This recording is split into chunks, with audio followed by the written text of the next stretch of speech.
Hi guys, good day. It's me again, Nelborn of Nails Born Plant Souvenir Shop. Today I am very excited to unbox this package from Lester A. Tiago from Bugias Benguet.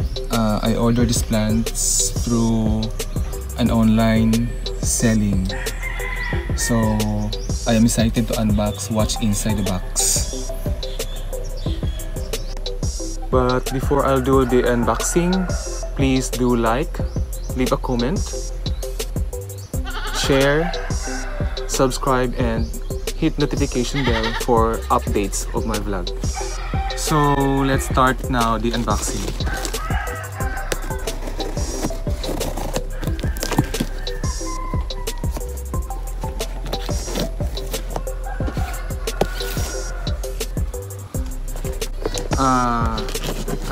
Yung plants na ito, uprooted siya. Tapos dumaan po siya sa proper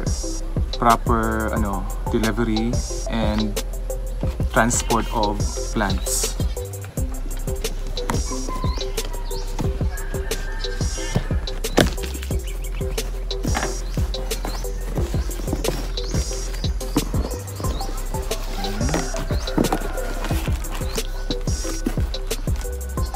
Oh, this is it. This one is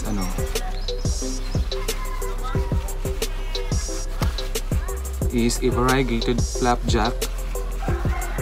This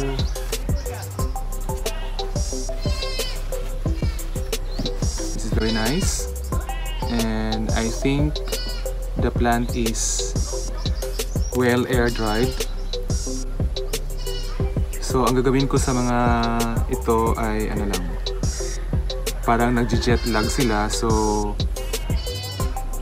I leave them alone for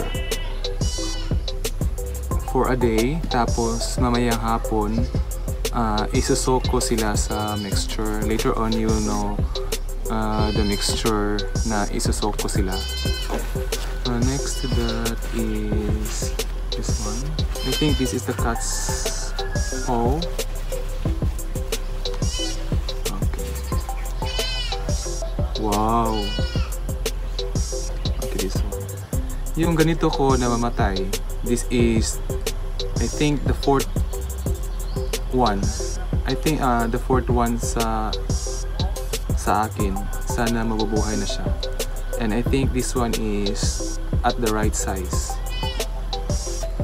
Pasensya na kasi may nagpapastol din dito ng kambing, kaya marinig yung may kambing dyan sa tabi-tabi. And ito na yung pang-tatlong plants.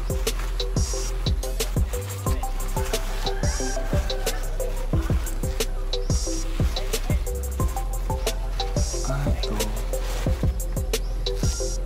Look.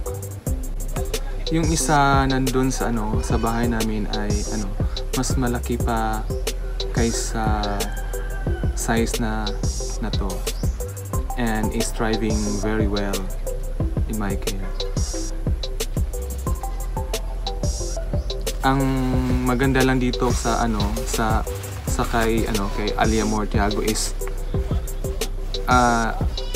she's taking care of the plants well, kasi well air dried talaga. Hindi siya nabubulok pagdating dito, though it takes a lot of time. Siguro I think maximum of 7 to 10 days siya darating sa LBC Dipolog, and most of that mabubulok na. Pero yung mga order ko from her,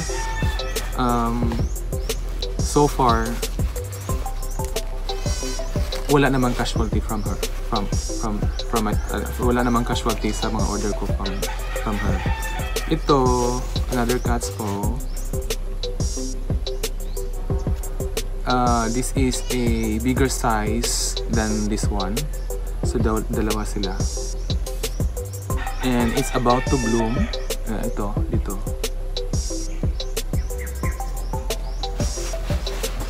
That's the 1, 2, 3, 4th one. Ito yung pang-5. I think ito yung Variegated. Ito yung freebies ko sa kanya. Nalalagas yung mga dahon. Kukunin ko yung mga nalalagas.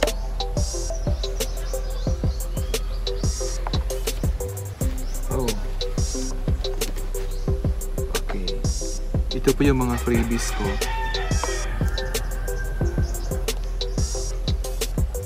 Okay, tatlo po sila.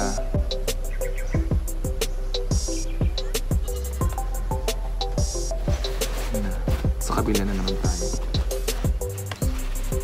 I think this one is yung zebra. Hi Ma'am Karen Nazaro, may zebra ako but hindi ko muna siya ibibigay sa iyo kasi I want na marami akong ganito kasi matagal siyang dumami.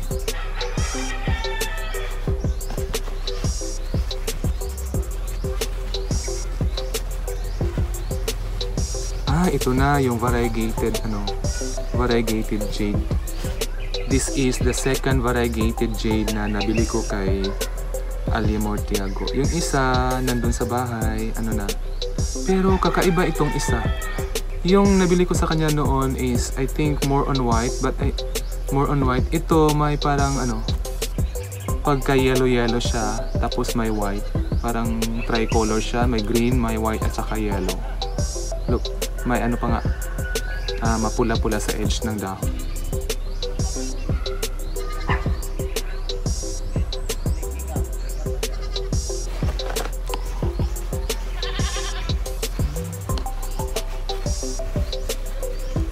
Another one. Ito, trying hard din ako sa mga ganitong plants kasi may ganito ako noon na namamatay.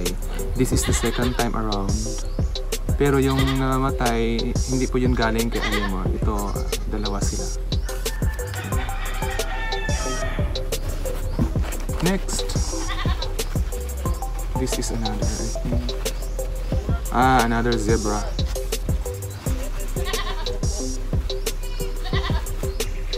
Okay.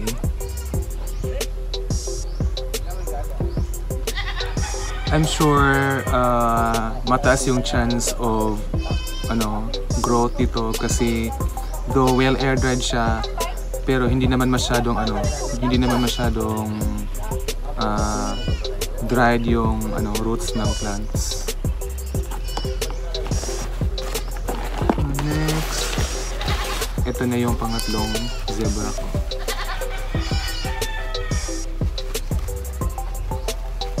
This one. Okay. Para manisipit tayo. Muntag! Akong sila yung diri. Ito. Ito, may way back 2017, may ganito ako kasi maganda siya sa paningin ko. However, hindi siya nagtatribe sa akin. And at that time, baguhan pa lang po ako sa collection ng cactus at succulents. So, I just use water alone. But this time, I find some technique na later on you'll see. Ito po, I think dalawa sila. I don't know, pasensya na, I don't know the IDs of some of the plants. But I'm pretty sure na gagawan ko yan ng paraan. Hahanap ako ng mga publication on that paper na maraming IDs. Ito yung pangalawa. Yung mother ni isa is medyo malaki kumpara sa isa. Pero I think ang dahilan po noon ay ito maraming babies. Yung isa hindi masyadong marami. But okay naman. And this is the last one. Ano kaya ito? Nalilimutan ko kung ano. Ay, ano pala. Ito pala si another Frosty the Snowman. Okay. Frosty the Snowman. Ito ba yun? Ay, si I forgot. Ito. May ano siya, may saha na siya. And also, may maliit pa dito. Sa mga ganito ding type ng plant na ano, may mga saha siya na malapit talaga sa root. Sometimes I find it hard to replant kasi may mga babies sa ibaba and I don't like na natatabunan ng potting mix or media. So ito na yung last. So I'm done unboxing. So ito na po sila lahat. Tingnan niyo. Ito.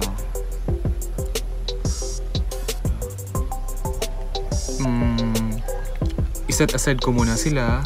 Tapos mamayang hapon ay isusok ko sila sa mixture. Yung mixture na gagamitin ko ay ano lang, a mixture of this one.